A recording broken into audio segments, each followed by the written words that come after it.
রাজ্যটির নাম ছিল বিনোদপুর। রাজ্যের সাধারণ প্রজারা খুব সুখে শান্তিতে বসবাস করলেও রাজার মনে কোনো সুখ ছিল না। কয়েক বছর ধরে রানীমা শয্যাশায়ী ছিল। এই দুঃসহ জীবন আমি আর মানিয়ে নিতে পারছি না। আপনি বরং আমাকে এক বোতল বিষ এনে দিন, আমি আমি খেয়ে মরে যাই। ছি ছি রানী, এসব কি বলছো? তাহলে আমাদের একমাত্র মেয়ে আলোকমালার কি হবে? আমি আমার মেয়েটার প্রতি কোনো দায়িত্ব পালন করতে পারছি না। ওর বয়স 10 হতে চলেছে, আজ পর্যন্ত ওকে আমি একটু কোলেও নিতে পারিনি। আজ কোলে নিতে পারোনি তো কি হয়েছে? একদিন তুমি নিশ্চয়ই সুস্থ হবে, আর তোমার মেয়েকে দেখে শুনে রাখবে তুমি। আপনি আমার কথাটা শুনুন। আপনি আপনি এবার দ্বিতীয় বিয়ে করুন আর নিজে সুখে শান্তিতে সংসার করুন। না না না না, আমি অন্য কাউকে স্ত্রী হিসেবে গ্রহণ করতে পারবো না। আমি তোমাকে খুব ভালোবাসি। আমি আমি বোধহয় আর বেশি দিন বাঁচব না, আর এই সংসারের দায়িত্ব কাউকে না কাউকে তো দিতেই হবে। আর তাছাড়া আলোকমালা, সেও তো বড় হচ্ছে, ওর এখন মায়ের খুব প্রয়োজন। তোমাকে ভাবতে হবে না, আমি শুধু তোমার সুস্থতার জন্যই অপেক্ষা করছি। আমি আগামীকাল শিকারে যাচ্ছি, তুমি নিজের দিকে খেয়াল রেখো, কেমন?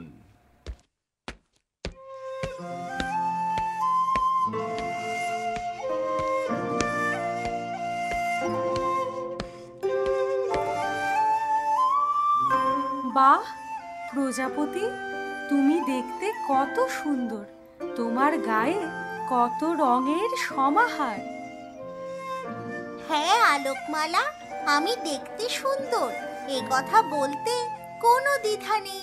তুমিও দেখতে সুন্দর আলোকমালা। আমি খুব ভালো করে জানি আমি দেখতে সুন্দর নই।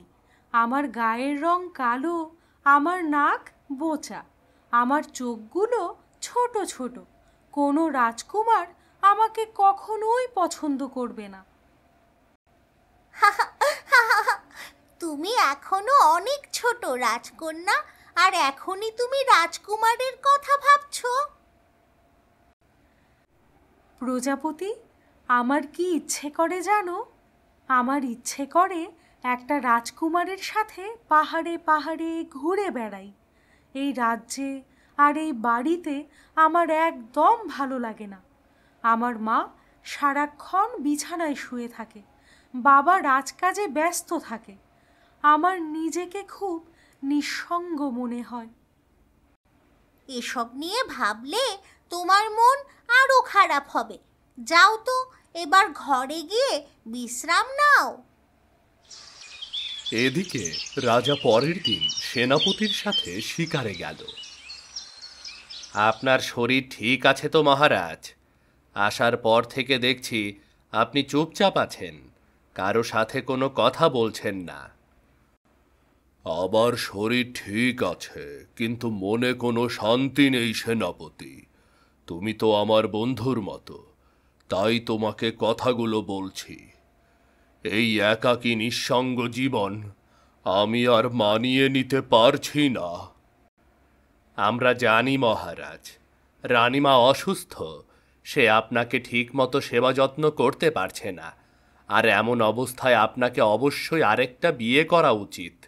এতে করে রানীমাও মনে মনে খুব শান্তি পাবেন।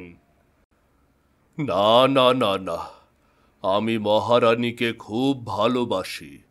আমি চাই না ঘরে দ্বিতীয় কোনো স্ত্রী এনে তাকে কষ্ট দেই। কিন্তু আমার জীবনটাও তো থেমে যাচ্ছে, কি যে করব কিছুই বুঝতে পারছি না। তাই তো বলছি, আপনি এবার দ্বিতীয় বিয়ে করুন। এই সংসারের দায়িত্ব আপনি অন্য কাউকে বুঝিয়ে দিন। আমি যদি দ্বিতীয় বিয়ে করি তাহলে মহারানী খুব কষ্ট পাবে। আমি তাকে কষ্ট দিতে চাই না। তাছাড়া সৎ মা যে আলোকমালাকে ভালোবাসবে তাও তো নিশ্চিত নয়। এমনও তো হতে পারে সৎমা আলোকমালাকে খুব বেশি ভালোবাসবে। সেনাপতি, এ নিয়ে তোমার সাথে আমি পরে আরেকদিন কথা বলবো। যাও যাও, আমি একটু বিশ্রাম নেব। যাও।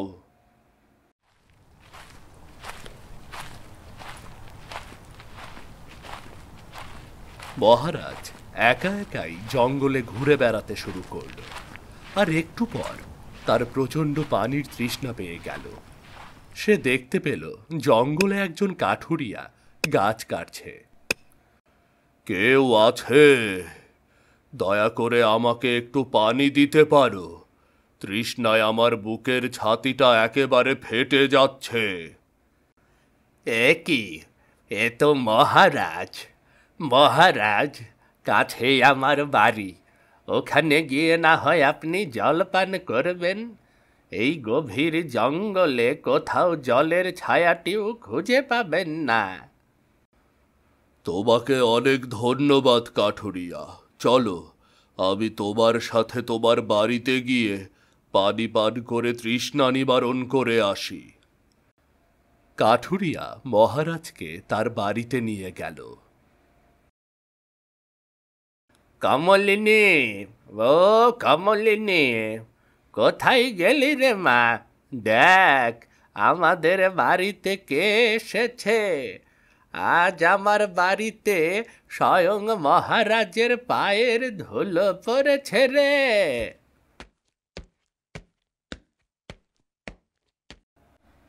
আজও নিশ্চয় কোনো তৃষ্ণার্ত মানুষকে সাথে করে নিয়ে এসেছো, তাই না? ও মা, এ তো মহারাজ। গরিবের বাড়িতে আপনাকে যে কি করে সমাদর করব সেটাই বুঝতে পারছি না মহারাজ। বাহ, কি সুন্দর মেয়ে! যেমন তার রূপ তেমন তার মুখের ভাষা, দেখেই একেবারে মন জুড়িয়ে যায়। মহারাজ, এই জলটুকু পান করে তৃষ্ণা নিবারণ করুন। আমরা গরিব মানুষ, কি করে যে আপনার সেবা করব। আমাকে নিয়ে তোমাদের এত ব্যস্ত হতে হবে না। আমি জঙ্গলে এসেছি শিকার করতে। আগামী কালকেই ফিরে যাব। আমার মেয়ে, ওর নাম হলো কমলিনী। বড্ড ভালো মেয়ে। খুব ছোটবেলায় একবার বিয়ে হয়েছিল। ওর স্বামী মারা গেছে।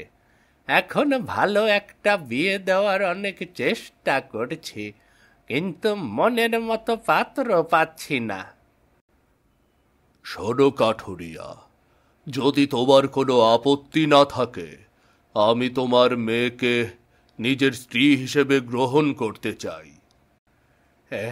এটা তো আমার পরম সৌভাগ্য মহারাজ, কিন্তু আমাদের মতো দরিদ্র ঘরের মেয়েকে আপনি কেন বিয়ে করবেন মহারাজ? গত 8 বছর ধরে আমার স্ত্রী শয্যাশায়ী। আমার একমাত্র মেয়েকে দেখাশোনা করার জন্য কাউকে প্রয়োজন। তাছাড়া আমার সংসারটাও শূন্য। আমি চাই তোমার মেয়ে সেই সংসারের দায়িত্ব নিক। ঠিক আছে মহারাজ, তাহলে আপনি যদি অনুমতি দিন, তাহলে আমি বিয়ের আয়োজন করব। তুমি বিয়ের আয়োজন করো। আমি আমার স্ত্রীকে নিয়েই রাজ্যে ফিরতে চাই। এরপর মহারাজ আর কমলিনীর ধুমধাম করে বিয়ে হয়ে গেল।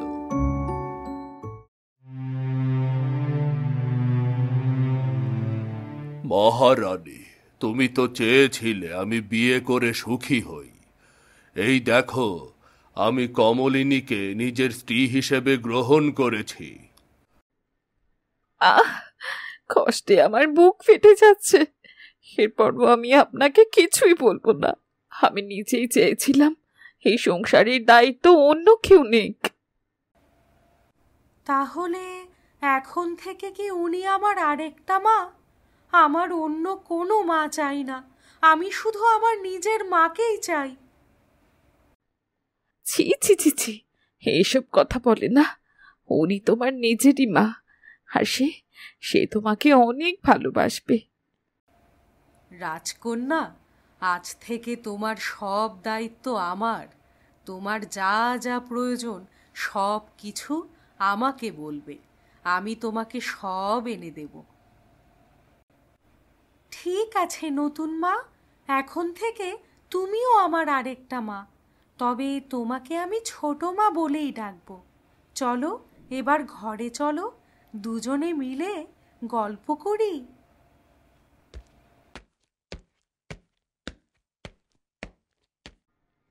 কোনো চিন্তা নেই, আমি আমার স্বামী, সন্তান এবং সংসারের দায়িত্ব অন্য কাউকে বুঝিয়ে দিয়েছি।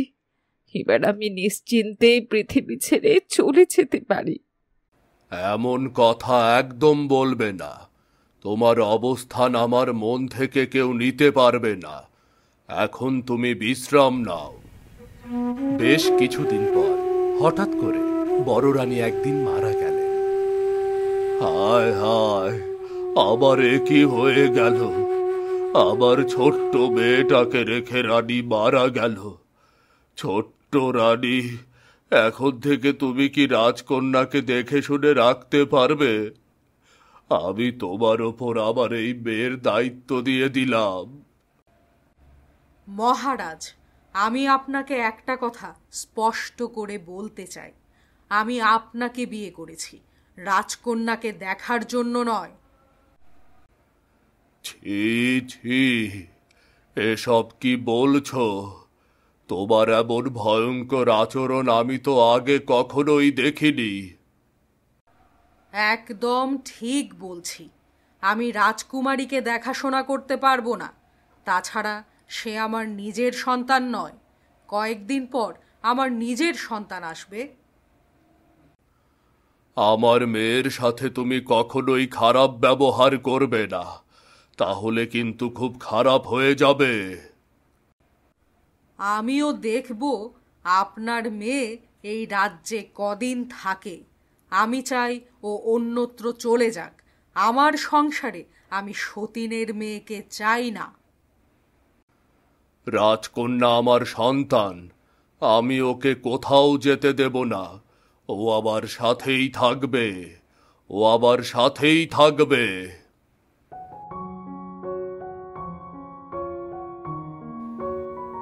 দেখো তো দাসী, আমার চেয়ে সুন্দরী কোনো রমণী এই রাজ্যে আছে কিনা।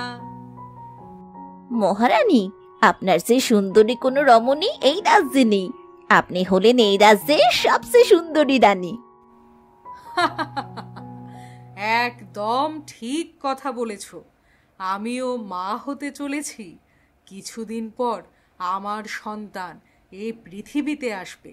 সেও দেখতে নিশ্চয়ই আমার মতো সুন্দর হবে। আমি এটাই চাই, আপনার ঘর আলো করে যেন একটা ফুটফুটে রাজকন্যা আসে। এই রাজ্যের রাজকন্যা দেখতে খুবই অসুন্দর। গায়ের রং একদম কালো। ওকে দেখলে আমার প্রচণ্ড রাগ হয়। ঠিক কথা বলেছেন, ওর গায়ের রং কুচকুচে কালো। দেখবেন কখনো ভালো রাজপুত্রের সাথে ওর বিয়ে হবে না। একদম ঠিক কথা বলেছ। যেমন গায়ের রং তেমনি অদ্ভুত দেখতে। এমন খারাপ রাজকন্যাকে কেউ রানী হিসেবে গ্রহণ করবে না।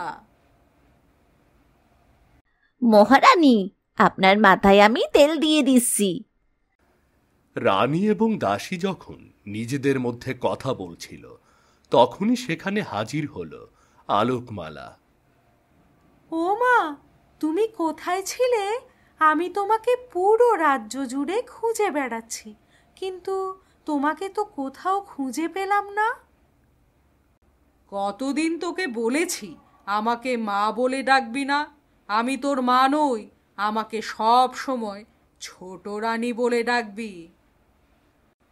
প্রথম প্রথম যখন আমাদের রাজ্যে এসেছিলে, তুমি আমাকে খুব ভালোবাসতে। আমার মায়ের সামনে তুমি কথা দিয়েছিলে আমাকে সব সময় আগলে রাখবে। এখন তুমি আমাকে একদম সহ্য করতে পারো না। আহ, দেখতে পাচ্ছিস না আমি আমার চুলে তেল লাগাচ্ছি, কেউ বিরক্ত করলে আমার প্রচণ্ড রাগ হয়। রানীমার এমন দুর্ব্যবহারে আলোকমালা প্রচণ্ড কষ্ট পেল আর কাঁদতে কাঁদতে গিয়ে দিঘির পাড়ে বসে রইল। ওই দিঘিতে বাস করত একটা জলপরী।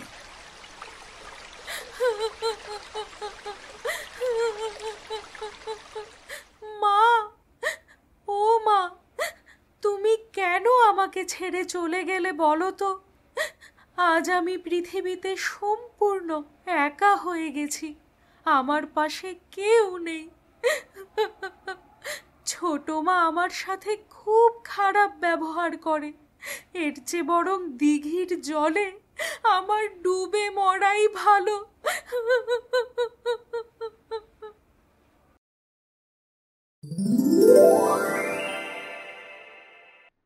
কিরে, কি হয়েছে?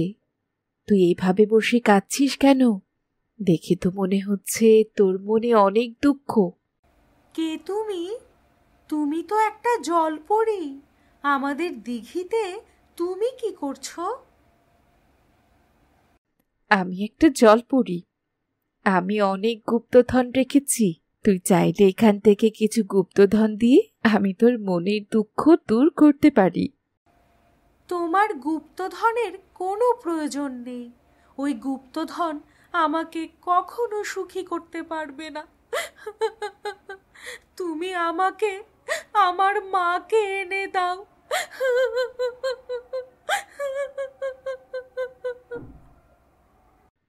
জানি রে, জানি তোর মা মারা গেছে আর তোর ঘরে এখন সৎ মা।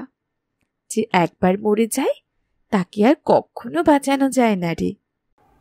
এখন তাহলে আমি কি করব জলপরী? আমার তো এই পৃথিবীতে আর কেউ রইল না। মন খারাপ করিস না, কোনো অচিন দেশের রাজকুমার এসে তোকে এখান থেকে ঠিক উদ্ধার করে নিয়ে যাবে। আমার গায়ের রং কতটা কালো, এমন কালো রঙের মেয়েকে কে বিয়ে করবে? তোর সাথে যার মন মিলে যাবে সেই তোকে স্ত্রী হিসেবে গ্রহণ করবে, অন্য কাউকে নয়। গায়ের রং তো কোনো বড় কথা নয়, মনের মিলই হলো আসল মিল। তোমার সাথে কথা বলে আমার মনটা একেবারেই হালকা হয়ে গেছে। যাই, এখন আমি ফিরে যাই। আমার বাবা নিশ্চয়ই আমার জন্য অপেক্ষা করে বসে আছে। এরপর প্রায় 15 বছর কেটে গেছে। ছোট রানীর রাজকন্যা ছিল অপূর্ব সুন্দরী, আর তার সাথে ছিল সে প্রচণ্ড অহংকারী। একদিন সেই ছোট রাজকন্যা রাস্তা দিয়ে হেঁটে যাচ্ছিল। বাহ, কি সুন্দর অপূর্ব সুন্দরী রাজকন্যা! আমি কখনো এত সুন্দরী রাজকন্যা দেখিনি। এজন্যই রাজ্যের লোকেরা রাজকন্যাকে নিয়ে অনেক কথা বলে। এই, কে রে তুই? এইভাবে আমার দিকে হা করে কেন তাকিয়ে আছিস? জীবনে কখনো রাজকন্যা দেখিসনি? ক্ষমা করবেন রাজকন্যা, আপনি দেখতে অপূর্ব সুন্দরী। আপনার রূপের আলোতে চারদিক ঝলমল করছে, আর তাই তো আমার চোখ আপনার দিক থেকে কিছুতেই ফিরছে না। সামান্য রাখাল বালক হয়ে তুই আমার দিকে নজর দিয়েছিস, আজ আমি তোকে ফাঁসিতে ঝোলাবো। এ কি বলছেন রাজকন্যা? আমি তো আপনাকে খারাপ কিছু বলিনি। আমি শুধুমাত্র আপনার দিকে একটু তাকিয়েছি, আর তাই আপনি আমাকে এত বড় শাস্তি দেবেন? তুই তোর যোগ্য শাস্তি পাবি। তুই আমার দিকে তাকিয়েছিস, এটাই সবচেয়ে বড় অন্যায়। আমি আমি এখনই গিয়ে আমার বাবার কাছে নালিশ করছি। আলোকমালা, তুমি এখন যথেষ্ট বড় হয়েছ। তোমাকে রাজ্যের দায়িত্ব নিতে হবে। আমি চাই এই রাজ্যের রানী তুমি হবে। না, না বাবা, আমি এই রাজ্যের রানী হতে চাই না। আমি স্বাভাবিকভাবেই থাকতে চাই। তাছাড়া ছোট রাজকন্যা এটাকে কখনোই মেনে নেবে না। আমি কি করব সেটা আমি ঠিক করব। তাছাড়া এসব বড় সিদ্ধান্ত আমি কারো দিকে তাকিয়ে নেব না। মহারাজ এবং আলোকমালা যখন নিজেদের মধ্যে কথা বলছিল, ঠিক তখনই সেখানে প্রচণ্ড রেগে প্রবেশ করল ছোট রাজকন্যা। বাবা, বাবা কোথায় তুমি? আজকে তোমাকে এই রাখালকে শাস্তি দিতেই হবে। ওর কত বড় সাহস, ও আমার দিকে তাকিয়ে থাকে। আমি হলাম রাজকন্যা, সে আমার দিকে কখনো তাকাতে পারবে না। তুমি এভাবে চিৎকার করতে করতে রাজ দরবারে প্রবেশ করছো কেন? তুমি জানো না এখানে প্রবেশ করা নিষেধ? আমি এখন রাজকার্য নিয়ে কথা বলছি, দয়া করে এখান থেকে বিদায় হও। আমি রাজ্যের রাজকন্যা, আমি যখন যেখানে খুশি প্রবেশ করতে পারি। তোমার সাহস তো কম নয়, তুমি আমার মুখের ওপর কথা বলছো। একটা রাখাল আমাকে দেখে বিরক্ত করছিল, তুমি ওকে ফাঁসিতে ঝুলানোর ব্যবস্থা করো। একজন রাখাল বালক তোমার দিকে তাকাতেই পারে, তাই বলে তুমি কেন শুধু শুধু ওকে ফাঁসিতে ঝোলাতে চাইছো? এর আগেও তুমি বিনা অপরাধে অনেক মানুষকে শাস্তি দিয়েছ। এত বড় অন্যায় তুমি করতে পারো না। লক্ষ্মী বোন আমার, তুই তো অপূর্ব সুন্দরী, কেউ তোর দিকে তাকাতেই পারে, তাই বলে তুই এভাবে রেগে যাস না। খবরদার বলছি, আমাকে একদম ছোট বোন বলবি না। আমি তোর কেউ হই না। আর তুই তুই আমার সৎ বোন, আর সৎ বোন কখনোই আপন হতে পারে না। ছি ছি ছি ছি ছি, আমি ভাবতেও পারিনি তুমি এতটা অবাধ্য হয়েছ। তুমি জানো আলোকমালা এই রাজ্যের ভাবি রানী হতে চলেছে? এ হতেই পারে না। আলোকমালা কখনোই রাজ্যের রানী হবার যোগ্য নয়। ওর দিকে একবার তাকিয়ে দেখো না, ওকে দেখলে দাসীবাদীর মতো লাগে। ও কি করে রাজ্যের রানী হয়? মানুষের রূপের বাইরেরটা আসল নয়। অনেকে আছে যার বাইরেরটা সুন্দর, কিন্তু ভেতরটা কুৎসিত। তুমি যাই কিছু বলো না বাবা, আমি তোমার এই প্রস্তাবে একদম রাজি নই। আমি আলোকমালাকে কখনোই এই রাজ্যের রানী হতে দেব না। এই রাজ্যের রানী হব একমাত্র আমি। তোকে দেখে অনেক ক্লান্ত আর বিধ্বস্ত মনে হচ্ছে। এখন দয়া করে ঘরে ফিরে যা আর বিশ্রাম নে। রানী বারান্দায় বসে বসে চুলে তেল দিচ্ছে, আর ঠিক তখনই সেখানে ছোট রাজকন্যা উপস্থিত হল।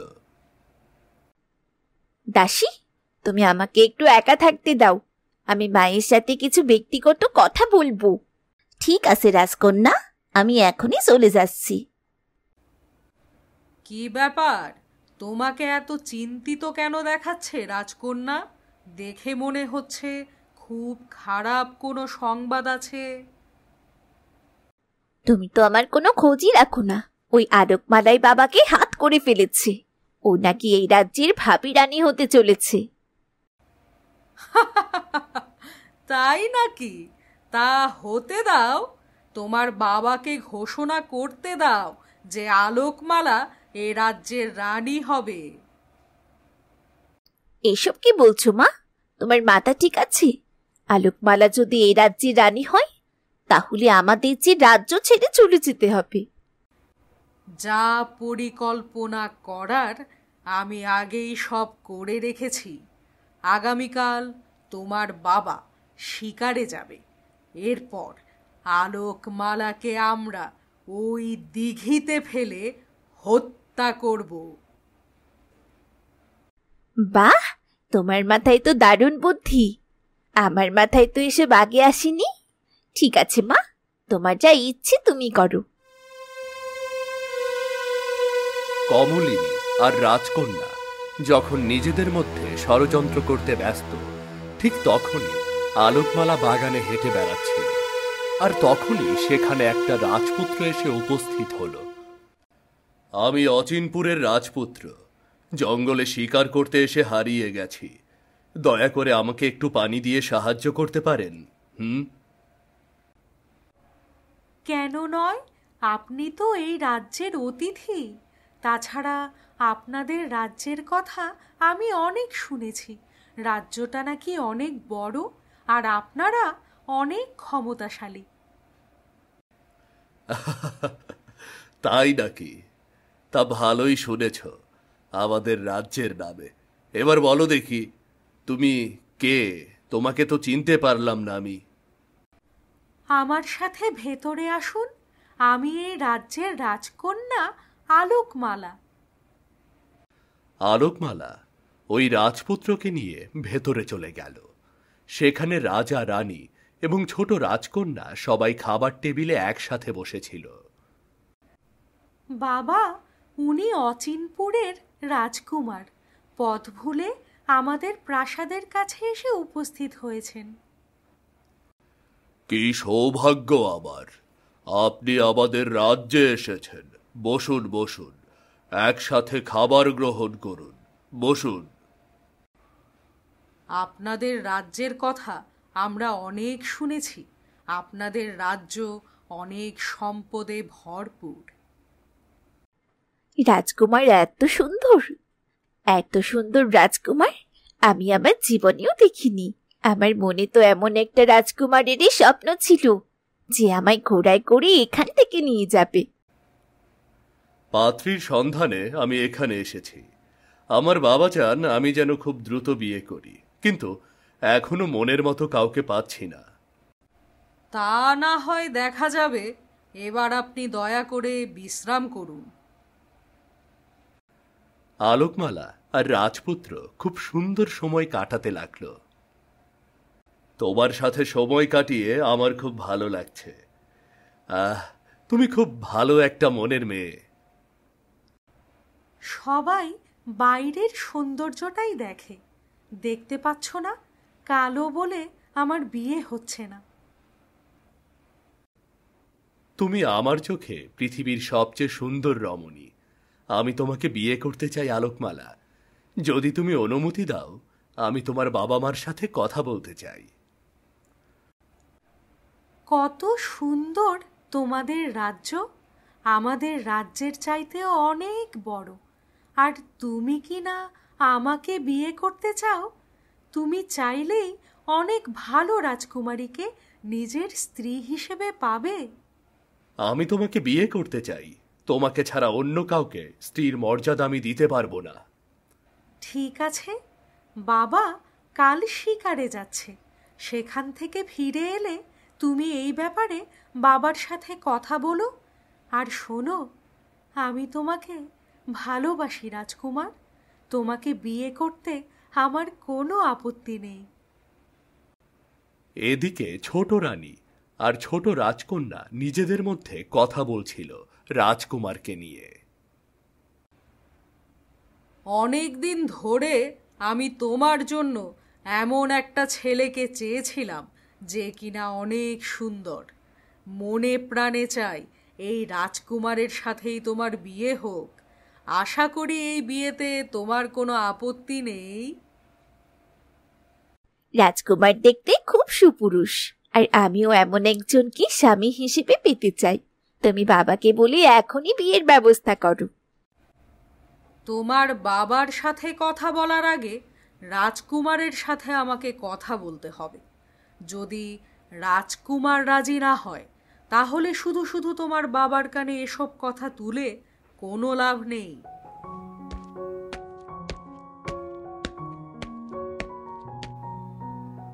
মহারানী, আমি আপনার সাথে জরুরি একটা ব্যাপারে কথা বলতে এসেছি। হ্যাঁ, বলো রাজকুমার। আমি আলোকমালাকে বিয়ে করতে চাই। ওকে আমার খুব পছন্দ। আপনি দয়া করে এই ব্যাপারটা মহারাজের সাথে কথা বলুন। এ কখনোই সম্ভব নয়। আমি চাই না আলোকমালার সাথে তোমার বিয়ে হোক। এর চেয়ে বরং তুমি আমার ছোট রাজকন্যাকে বিয়ে করো। দেখবে তুমি অনেক ভালো থাকবে। হ্যাঁ রাজকুমার, তুমি আমাকে বিয়ে করো। আলোকমালা দেখতে কুৎসিত, ও না আছে রূপ আর না আছে গুণ। ওকে কেউ পছন্দ করে না। তুমি ওকে কি দেখে পছন্দ করলে আমি তো সেটাই বুঝতে পারছি না। তা নিয়ে তোমাদের ভাবতে হবে না। তোমরা শুধুমাত্র নিজেদের চরকায় তেল দাও। ঠিক আছে, কাউকে কিছু বলতে হবে না। আমি নিজে মহারাজের সাথে কথা বলবো।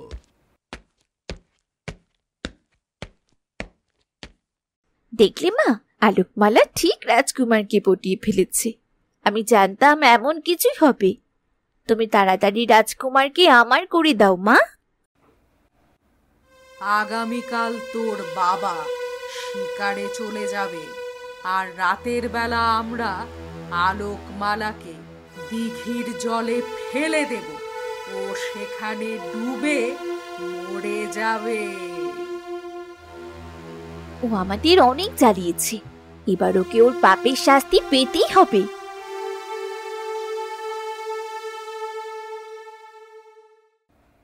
কি ব্যাপার মা, কি ব্যাপার বোন?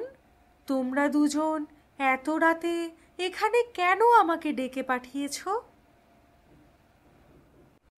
তুই আমাকে টপকে রাজকুমারকে বিয়ে করে সুখী হবি, এটা তুই ভাবলে কি করে?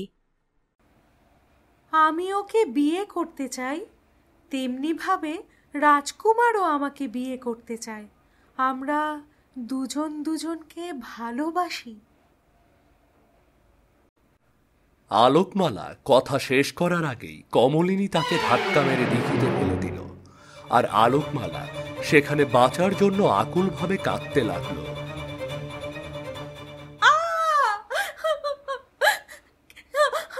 কে কোথায় আছো? আমাকে বাঁচাও, আমি ডুবে যাচ্ছি। আমাকে এখান থেকে রক্ষা করো। তুই আমার মেয়েকে কষ্ট দিয়েছিস, আমার মেয়ের ভালোবাসাকে কেড়ে নিতে চেয়েছিলিস, আর তাই তো আমি তোকে ফেলে দিলাম। এখানেই তোর মৃত্যু হবে, মৃত্যু। চলো রাজকন্যা, আমরা ঘরে ফিরে যাই। সেখান থেকে চলে যাওয়ার পর সেখানে জলপরীর আবির্ভাব হলো এবং সে একটানে আলোকমালাকে বাঁচিয়ে নিল। তুমি চিন্তা করো না, এই দেখো আমি চলে এসেছি, আর তোমাকে এই গভীর দিঘি থেকে বাঁচিয়ে নিয়েছি।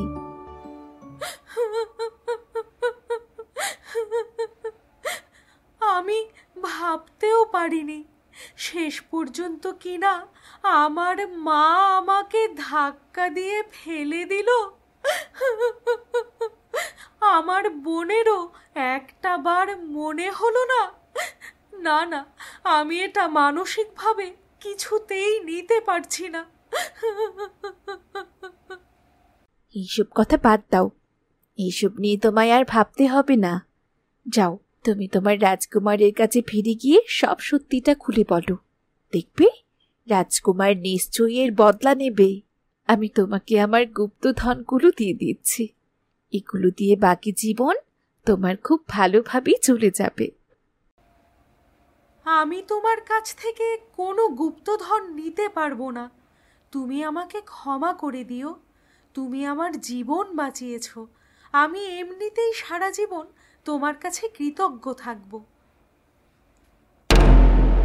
এর 2 দিন পর মহারাজ নগরীতে ফিরে এলো এবং জানতে পেল তার একমাত্র বড় কন্যা পানিতে ডুবে গেছে। সে হাউমাউ করে কাঁদতে লাগলো।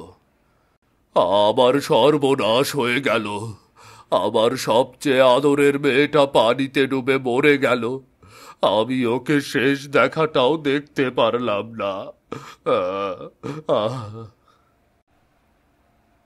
জানেন মহারাজ, আপনার মেয়ে ওই দিঘির কাছে ঘন্টার পর ঘন্টা বসে থাকতো। আমার তো মনে হয় ও পা পিছলে দিঘির মধ্যে চলে গেছে।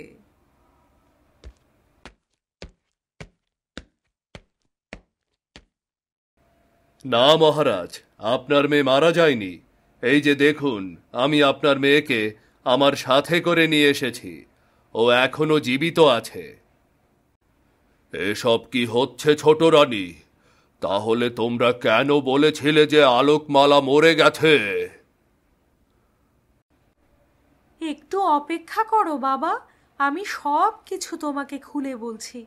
তুমি চলে যাওয়ার পর ছোট মা আর রাজকন্যা মিলে আমাকে ধাক্কা দিয়ে দিঘিতে ফেলে দিয়েছিল, যাতে করে আমি ডুবে মরে যাই।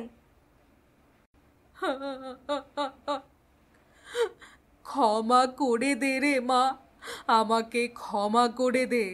আমি অনেক অনেক বড় ভুল করেছি, দয়া করে তুই আমাকে ক্ষমা করে দে। তুমি আমায় ক্ষমা করে দাও। তুমি যদি আমাদের ক্ষমা না করো তাহলে বাবা আমাদের নিশ্চয়ই প্রতিদণ্ড দেবে। কত আশা করে আমি তোমাকে বিয়ে করেছিলাম। তুমি আমার মেয়ে আর সংসারকে আগলে রাখবে। তুমি আমার মেয়েটার সাথে কোনোদিনও ভালো ব্যবহার করনি। আজ তোমাকে পাপের শাস্তি পেতেই হবে। কে কোথায় আছো? এদের এখনই বন্দি করো এখনই। এরপর একজন রক্ষী এসে ছোট রাজকন্যা এবং ছোট রানীকে সেখান থেকে বন্দি করে নিয়ে গেল। মহারাজ, আমি আপনাকে একটা কথা বলতে চাই। আমি রাজকন্যাকে বিয়ে করতে চাই আর ওকে এখান থেকে নিয়ে চলে যেতে চাই। আমিও মনে মনে সেটাই চাই যে তুমি আমার মেয়েটাকে বিয়ে করো, কিন্তু তোমাকে আমি এখান থেকে যেতে দেব না। এই রাজ্যের সমস্ত দায়িত্বভার আমি তোমাকে দেব। তোমরা দুজন সুখে থাকলেই আমি সুখী হব। এরপর রাজকুমার এবং আলোকমালার ধুমধাম করে বিয়ে হয়ে গেল। বিয়ের পর তারা দুজন মিলে একবার দিঘির কাছে গেল। কোথায় গেলে জলপরি? দেখো, আমি আমার বরকে সাথে করে নিয়ে এসেছি। এই তো আলোকমালা, আমি চলে এসেছি। বাহ, তোমার বর দেখতে খুব সুন্দর হয়েছে।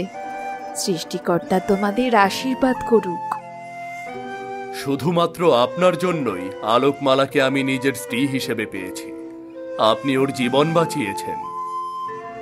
আমার বন্ধু বিপদে পড়েছে, তাই আমি ওকে সাহায্য করেছি। কিন্তু সেই দিনও একটা কাজ করেছিল যা আমাকে খুব কষ্ট দিয়েছে। আমি বন্ধু হিসেবে তোমাকে গুপ্তধন উপহার দিয়েছিলাম, তুমি সেটা নাওনি, সেটা ফিরিয়ে দিয়েছিলে। আর আজ তুমি আমাকে ফেরাতে পারবে না। নাও ভাই, আমি তোমাকে এই গুপ্তধনগুলো এনে দিচ্ছি। এইগুলো নিয়ে তুমি তোমার কাছে রাখো। আমি তো তোমার কথা কিছুই বুঝতে পারছি না। আমি বন্ধু হিসেবে তোমাকে গুপ্তধন উপহার দিয়েছিলাম, তুমি সেটা নাওনি, সেটা ফিরিয়ে দিয়েছিলে। আর আজ তুমি আমাকে ফেরাতে পারবে না। নাও ভাই, আমি তোমাকে এই গুপ্তধনগুলো এনে দিচ্ছি। এইগুলো নিয়ে তুমি তোমার কাছে রাখো। কিন্তু জলপরি। না, আমি আর তোমার কোনো কথাই শুনবো না। এই গুপ্তধন তোমাকে নিতেই হবে। এরপর জলপরি অদৃশ্য হয়ে দিঘির গভীরে গেল আর গুপ্তধনের একটা বাক্স নিয়ে রাজকুমারের হাতে দিল। তুমি শুধু আমার বন্ধুকে সুখে রেখো আর মাঝে মাঝে এইখানে বেড়াতে এসো। আজ থেকে এই গুপ্তধন তোমাদের দুজনের। আর আমাদের গল্পটি এখানে শেষ হলো। আমাদের গল্পটি কেমন লাগলো তা জানিয়ে দিন কমেন্ট করে, আর সাবস্ক্রাইব করতে কিন্তু কিছুতেই ভুলবেন না। এমন আরও চমৎকার চমৎকার গল্প নিয়ে শীঘ্রই আসছি আমাদের এই চ্যানেলে। ধন্যবাদ।